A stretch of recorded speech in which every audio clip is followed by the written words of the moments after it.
कल किसी ने पूछा था कि पारसनाथ भगवान की हर मंदिरों में मूर्ति क्यों होती है, हर वेदियों में मूर्ति क्यों होती है। कुछ ऐसी वेदियां हैं जहां पर तो पारसनाथ ही पारसनाथ की प्रतिमाएं मिलेंगी। सारी की सारी प्रतिमाएं केवल पारसनाथ भगवान की मिलते हैं।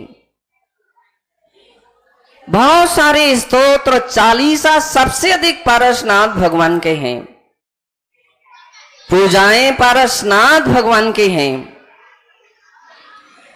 अनेकों अनेक मंत्र भी पारसनाथ भगवान के हैं। जितने भी क्षेत्र हैं उन क्षेत्रों में सबसे अधिक पारसनाथ भगवान के क्षेत्र हैं। पूछने वाले ने कहा कि ऐसा क्यों। मैंने कहा कि जिनके ऊपर संकट आते हैं और उन संकटों में जो विजय प्राप्त कर लेते हैं, आपत्ति में अविचल रहते हैं, विपत्ति में निश्चल रहते हैं, उनके ही जय जयकार होते हैं। जैन धर्म में पारसनाथ भगवान के ऊपर जो उपसर्ग आया वह एक ऐसा उपसर्ग कि जो एक भाव से नहीं, कमठ और पारसनाथ भगवान का संबंध 10 भावों से चलता रहा।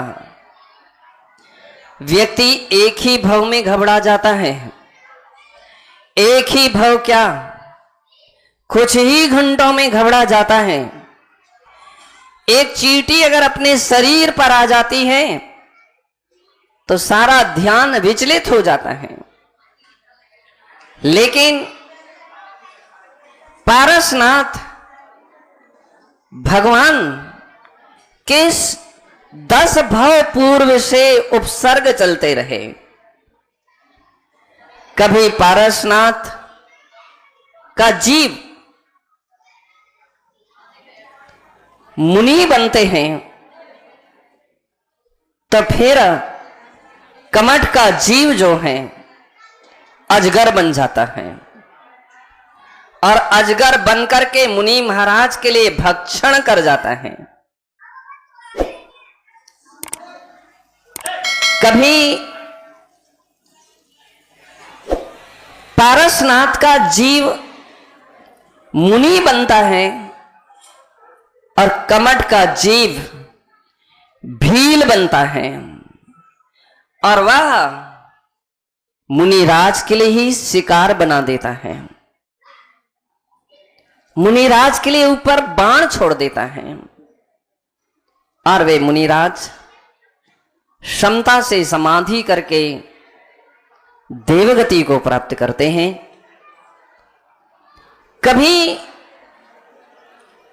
वह पारसनाथ का जीव हाथी बनता तो फिर कमठ का जीव कुक्कुट सर्प बनता और वह उस हाथी के लिए डसता और हाथी की मृत्यु हो जाती है।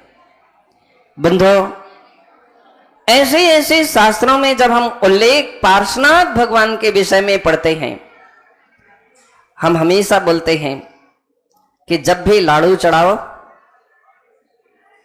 तो एक नियम जरूर रख लीजिए। एक छोटा सा नियम, या तो पारसनाथ पुराण पढ़ करके आओ तो आप लाड़ू चढ़ाओगे तो आपकी श्रद्धा भक्ति उमड़ उमड़ करके सामने आएगी। या पारसनाथ भगवान के लाड़ू चढ़ाने के बाद एक बार पारसनाथ पुराण जरूर पढ़ लीजिए। अगर ऐसे पारसनाथ पुराण को आप पढ़ोगे, समझ लीजिए आपका लाड़ू चढ़ाना सार्थक और सफल हो गया। अपूर्व अपूर्व असीम आनंद प्राप्त करने वाले वे केवली पारसनाथ विभिन्न स्थानों में विहार करते हुए समेध शिखर जी के स्वर्ण भद्र कूट पर पहुंच गए। स्वर्ण भद्र कूट कि वह पवित्र धरा जहां पर वे योग निरोध करते हैं, समोसरण विघटित होता है। और बंधो, श्रावण शुक्ला सप्तमी, श्रावण शुक्ला सप्तमी के दिन उनकी वह योग निरोध की साधना, मालूम है कहां पर योग निरोध किया था? बतलाओ। उस मंदिर में योग निरोध किया था कि उस पत्थर की शिला पर? समेध शिखर जी कितने लोग गए? कितने लोगों ने यात्रा वंदना की? बहुत सारे लोगों ने की है। आप बतलाओ कि पार्श्वनाथ निर्वाण स्थली वह शिला है कि ऊपर का मंदिर है? सभी को पता है कि वह नीचे की जो शिला है, नीचे की जो गुफा है, जहां पर पारसनाथ भगवान के चरण विद्यमान है, विराजमान है। एक बार आंखें बंद करके उनका स्मरण तो कर लीजिए।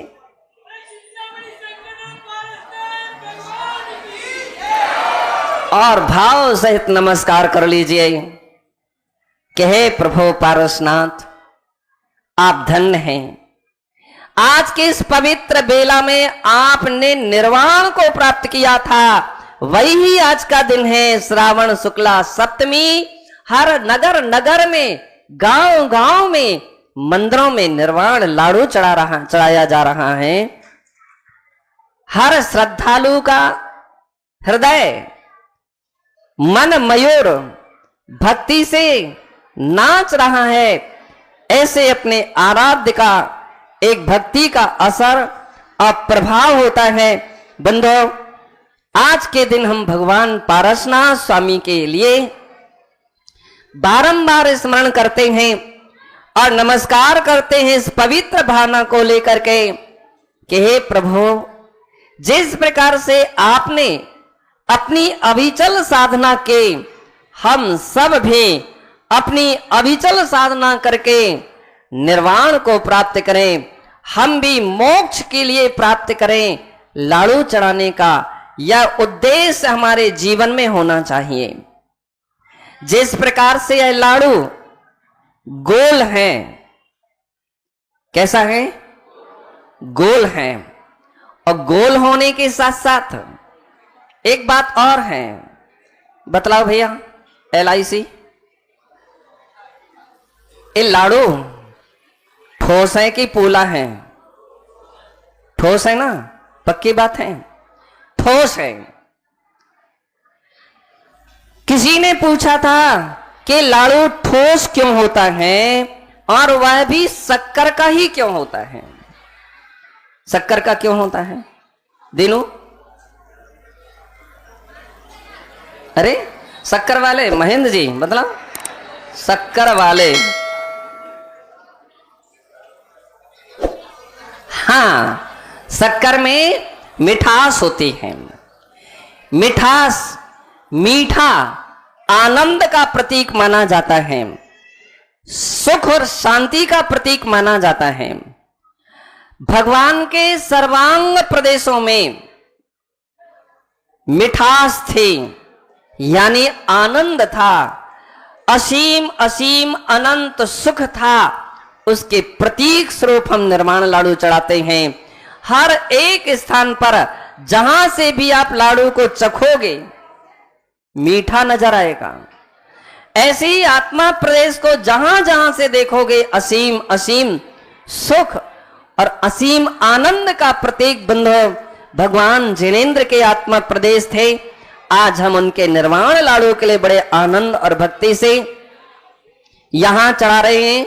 बहुत सारे लोग सोच रहे थे कि इस अवसर पर हम समेध शिखर जी पर लाड़ू चढ़ाते हैं। मैंने कहा, समेध शिखर जी तो तुम्हारे यहां विराजमान है, तुम कहां जा रहे हो।